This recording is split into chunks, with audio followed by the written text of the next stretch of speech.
আলোচনা হয়েছে পরবর্তী কার্যক্রম কিভাবে এগোনো যায়, সেই বিষয়ে আলোচনা হয়েছে। আমি যদি উদাহরণস্বরূপ বলি, সংস্কারের ক্ষেত্রে ইসলামী আন্দোলন বাংলাদেশ সংখ্যানুপাতিক নির্বাচনের কথা বলছেন। আমরা কেবল উচ্চ কক্ষে সংখ্যানুপাতিক নির্বাচনের কথা বলছি, তা ওনারা দুই কক্ষেই সংখ্যানুপাতিক নির্বাচনের কথা জোর দিয়ে বলছেন। ওনারা ওনাদের যুক্তি উপস্থাপন করেছেন। আমরা বলেছি এই বিষয়টা আমরা আমরা বিবেচনা করব, আমরা আলোচনা করব। আমরা গণপরিষদের নির্বাচনের বিষয়টা ব্যাখ্যা করেছি যে সংবিধানের মৌলিক সংস্কারের জন্য কেন গণপরিষদ নির্বাচন আসলে জরুরি, প্রয়োজন। ওনারা বলেছেন গণপরিষদ নির্বাচনের বিষয়টা ওনারাও ভেবে দেখবেন, যেহেতু ওনারাও রাষ্ট্রের মৌলিক সংস্কারই আসলে চাচ্ছেন। আর এর পাশাপাশি আমাদের যে আওয়ামী লীগের দলগতভাবে আওয়ামী লীগকে বিচারের আওতায় আনা এবং আওয়ামী লীগের যে বিচার চলাকালীন সময় আওয়ামী লীগের রাজনৈতিক কার্যক্রম নিষিদ্ধ করা, নিবন্ধন স্থগিত করা ইত্যাদি বিষয়ে আলোচনা করেছেন। আমরা আমাদের অবস্থান বলেছি, ওনারাও এ বিষয়ে ঐক্যমত পোষণ করেছেন। তো আমাদের এই বিষয়গুলো মাত্র আজকে আলোচনা শুরু হয়েছে এবং এটা অব্যাহত থাকবে, এবং যদি প্রয়োজন হয় মাঠেও আমরা একসাথে জনগণকে ঐক্যবদ্ধ করব। এবং আমাদের বর্তমান রাজনৈতিক পরিস্থিতিতে যে আমরা দেখছি সারা দেশে এক ধরনের চাঁদাবাজি, লুটপাট এবং জনগণের অধিকার হরণের মতো কাজগুলো আবারও বাংলাদেশের রাজনীতিতে ফেরত আসছে, তার বিরুদ্ধে আমাদের দৃঢ় অবস্থান। আমরা জনগণকে সেই আস্থার জায়গা দিতে চাই যে বাংলাদেশের মানুষ একটি নতুন বাংলাদেশের জন্য, নতুন রাজনৈতিক সংস্কৃতির জন্যই কিন্তু আসলে জুলাই গণঅভ্যুত্থানে রাজপথে নেমে এসেছিল। যদি পুরনো রাজনৈতিক সংস্কৃতি, পুরনো বন্দোবস্তের জন্য কেউ চেষ্টা করে, তাহলে বাংলাদেশের জনগণ সেটা মেনে নেবে না, এবং জুলাই গণঅভ্যুত্থানের শক্তি হিসেবে, ফ্যাসিবাদ বিরোধী শক্তি হিসেবে আমরাও সেটা মেনে নেব না। তো আমরা আশা করি যে আমাদের মধ্যে যে আলোচনা হয়েছে এবং স্থানীয় নির্বাচনের বিষয়ে আলোচনা হয়েছে, এটা জাতীয় নাগরিক পার্টি এর আগেও বলেছে, জনদুর্ভোগ এবং নাগরিক সেবা যে পাচ্ছে না মানুষ, সেটার জন্য জনগণের ভিতরে স্থানীয় নির্বাচনের একটা আকাঙ্ক্ষা তৈরি হয়েছে। ইসলামী আন্দোলন বাংলাদেশও তাই মনে করে। তো সেই বিষয়ে নির্বাচন, এই প্রশাসন, স্থানীয় সরকার নির্বাচনের মাধ্যমে সেই বিষয়টা আসলে সুরাহা করতে পারে বলে আমাদের কাছে মনে হয়েছে। এছাড়া নির্বাচন কমিশনের বিষয়ে আলোচনা হয়েছে, যে নির্বাচন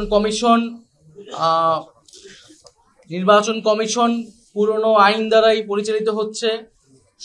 সংস্কারের যে বিষয়টা, সেটাকে পাশ কাটিয়ে কেবল নির্বাচনের প্রস্তুতির কথা বলতেছে। এই বিষয়গুলো জনমনে এক ধরনের সংশয় তৈরি করছে। সরকার একদিকে সংস্কার কথা বলছে, জুলাই সনদের কথা বলছে, তার পাশাপাশি নির্বাচনের কথা বলছে, কিন্তু নির্বাচন কমিশন আবার সংস্কার ছাড়াই নির্বাচনের কথা বলতেছে। তো আমরা এই বিষয়গুলা, নির্বাচন কমিশনের যে সংস্কার হয়েছে সেটার পুনর্গঠন, এই বিষয়গুলো নিয়ে আমরা আলোচনা করেছি। তো ভবিষ্যতে আমাদের এই আলোচনা অব্যাহত থাকবে, এবং আমাদের যে রাজনৈতিক দাবিগুলো রয়েছে সেই রাজনৈতিক দাবির ভিত্তিতে আমরা একটি বৃহত্তর রাজনৈতিক ঐক্য, জনগণের ঐক্যের দিকে যাব। নির্বাচনকে সামনে রেখে এই সংলাপগুলো নয়। একটা তো হচ্ছে একটা নতুন রাজনৈতিক দল হিসেবে ফ্যাসিবাদ বিরোধী যে রাজনৈতিক দলগুলো রয়েছে তাদের সাথে একটা আনুষ্ঠানিক বৈঠক করা, এটা আমাদের একটা দায়িত্ব, সেইটা একটা উদ্দেশ্য। আরেকটা হচ্ছে এই জুলাই গণঅভ্যুত্থানের পরে জনগণের যে আকাঙ্ক্ষা, প্রত্যাশা তৈরি হয়েছে, মানুষকে সেই আস্থার জায়গা, সেই আশ্বস্তের জায়গা দেওয়া, যে বিচার এবং সংস্কার যে হবে, এবং সেটার জন্য যে রাজনৈতিক দলগুলোরও সদিচ্ছা রয়েছে, আমরাও ঐক্যবদ্ধ আছি, সে বিষয়টাই মানুষের সামনে উপস্থাপন করা।